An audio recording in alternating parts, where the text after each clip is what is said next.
পশ্চিম মেদিনীপুর জেলার মেদিনীপুর শহরের সবচেয়ে প্রাচীন ও ঐতিহ্যবাহী হরি সিনেমা বৃহস্পতিবার অক্টোবর থেকে চিরতরে বন্ধ হতে যাচ্ছে এই সিনেমা হল। শহরবাসীর জন্য এক গভীর বেদনার খবর। ভারতের স্বাধীনতার সময় থেকে গড়ে ওঠা এই সিনেমা হল শহরের বিনোদন জীবনের অংশ হিসেবে ৭০-৮০ দশকে রমরমিয়ে চলেছে। পরবর্তীতে শহরে আরও ২টি সিনেমা হল খোলা হলেও হরি সিনেমা তার ঐতিহ্য ও জনপ্রিয়তা ধরে রেখেছে। হরিচরণ সাউ দ্বারা বল্লভপুরে প্রতিষ্ঠিত এই সিনেমা হলের পথ চলা শুরু হয়েছিল ১৯৪৭ সালের ৪ ফেব্রুয়ারি ছবি কৃষ্ণলীলা দিয়ে। এরপর চন্দ্রলেখা প্রায় ৬ মাস, নাগিন ৪-৫ মাস এবং আনারকালি ৪ মাস ধরে প্রদর্শিত হয়েছিল। বহু নামকরা চলচ্চিত্রের আয়োজন করেছে এই সিনেমা হল। বর্তমানে হরি সিনেমার মালিকানা ছিলেন ফিল্ম ডিস্ট্রিবিউটর নোল কিশোর থারাডের হাতে। মেদিনীপুর শহরের বাসিন্দাদের এখন সিনেমা দেখার জন্য কলকাতা বা পাশের শহর খড়গপুরে যেতে হবে, যতক্ষণ না শহরে নতুন মাল্টিপ্লেক্স বা আইনক্স খোলা হচ্ছে।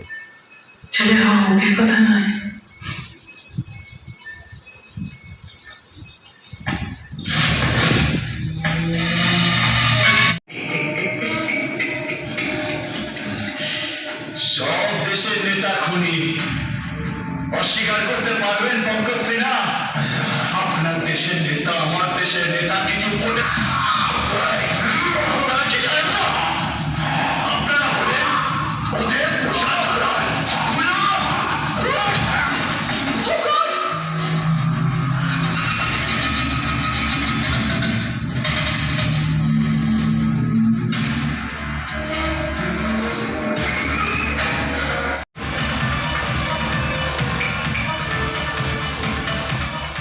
স্যার, আপনি কি আমায় খুঁজছিলেন? আমি বুদুলি রিয়া করে ফোনটা সুইচ অফ করো। পঞ্চায়েত হতে পারে।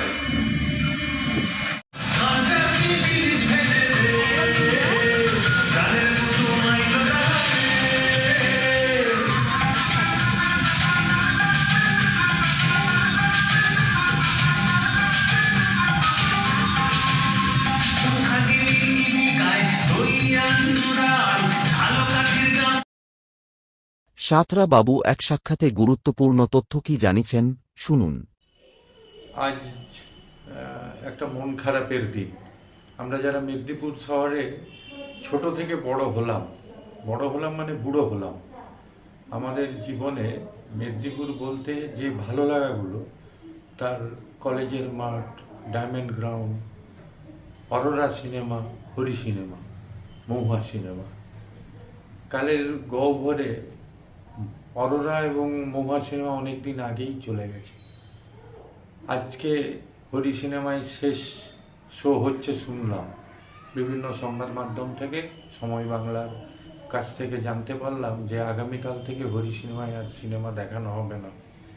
আমাদের জীবনের অনেক ভালো লাগার সঙ্গে এই হরি সিনেমার নামটা জড়িয়ে আছে।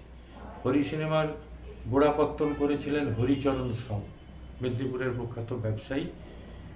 তিনি 1947 সালের 4 ফেব্রুয়ারি, যতদূর মনে পড়ছে, মেদিনীপুর শহরে হরি সিনেমার পত্তন করেছিলেন। কৃষ্ণলীলা বলে একটি ছবি দেখিয়ে হরি সিনেমার পথ চলা শুরু। তার আগে 1946 সালে অরোরা সিনেমা মেদিনীপুর শহরে সিনেমা দেখাতে শুরু করেছিল। মূলত অরোরা সিনেমায় বাংলা সিনেমা দেখানো হতো, হরি সিনেমায় হিন্দি সিনেমা দেখানো হতো। অর্থাৎ আমাদের ছেলেবেলার প্রিয় সিনেমাগুলি আমরা হরি সিনেমাতেই দেখেছিলাম।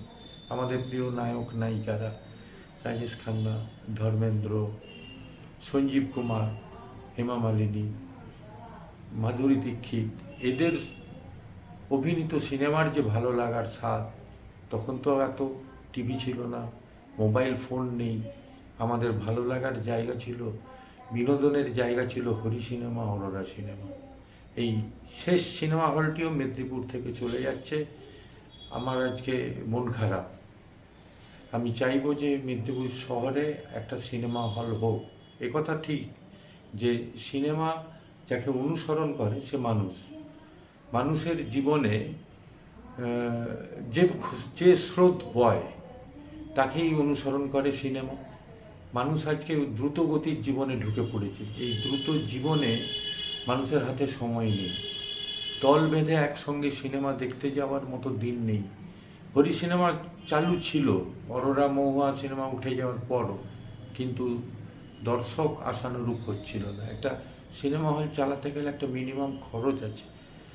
সেখানে যে 4 জন কর্মচারী কমতে কমতে এসে দাঁড়িয়েছিলেন, তাদের একটা সংসার চলার ব্যাপার আছে, এই ইলেকট্রিকের খরচ আছে, মেনটেনেন্সের ব্যাপার আছে, কিছুই বোধহয় সম্ভব হচ্ছিল না। তার কারণ আমার ছেলেবেলায় আমরা সিনেমা দেখতে যেতাম 12 জন 15 জন বন্ধু একসঙ্গে, অথবা মা, কাকিমা, দিদি, জামাইবাবু, দাদা, বোন সবাই মিলে একসঙ্গে 12 জন 10 জন একসঙ্গে আমরা সিনেমা দেখতে যেতাম। আজকে সিনেমা দেখার কথা ভাবলে আমি এবং আমার বউ দুজন আলাদা আলাদা সময়ে দেখার কথা ভাবি। কারণ যখন আমার বউ ভাবছে সিনেমাটা দেখতে যাবে, তখন আমার সময় নেই। আমরা একটা দ্রুতগতির জীবনে ঢুকে পড়েছি। আমরা সিনেমা দেখি, মোবাইলে দেখি, আমরা সিনেমা দেখি আমাদের সময়ে দেখি। ওই 3টের শো, 6টার শো, রাত্রি 9টার শো, এসবের দিন বোধহয় চলে গেল। তাই আমি আশা করব যে মেদিনীপুরে একটা সিনেমা হল হবে, মাল্টিপ্লেক্স, সিনেপ্লেক্স, একাধিক স্ক্রিন থাকবে, ছোট হল হবে, 50 জন, 60 জন, 40 জন বসে দেখতে পারবে। যে হল অনেক আধুনিক হবে, এয়ার কন্ডিশনড হবে। কারণ মানুষের জীবনে ব্যস্ততা, দুঃখ, কষ্টের পাশাপাশি কিছু বিনোদনেরও প্রয়োজন আছে। এবং সিনেমা শুধুমাত্র বিনোদন নয়, সিনেমা একটা সাংস্কৃতিক বন্ধনও। সিনেমা মানুষকে তার অতীত, ইতিহাস, নানা রাজ্যের নানা ঘটনা, নানা সাহিত্যিকের গল্প, নানা বিখ্যাত সঙ্গীতকারদের সঙ্গীত, অনেক কিছু জিনিসের সঙ্গে মানুষকে বেঁধে রাখে। সিনেমা অনেকগুলি শিল্প মাধ্যমের একটা সম্মিলিত প্রয়াস। সুতরাং মানুষের জীবনে, এগিয়ে যাওয়ার জীবনে, আধুনিক জীবনে সিনেমা দেখার প্রয়োজনীয়তা আছে। আমি চাই মেদিনীপুর শহরে একটা সিনেমা হল আবার উদ্বোধন হোক, এবং সেই সিনেমা হলটা আধুনিক কালের উপযোগী হোক, অর্থাৎ সিনেপ্লেক্স বা মাল্টিপ্লেক্স এইরকম একটা কিছু হোক। এবং এ ব্যাপারে প্রয়োজনীয় সরকারি সাহায্য, অনুমতি আশা করি আমাদের বর্তমান সরকার মাথায় রাখবেন। ধন্যবাদ।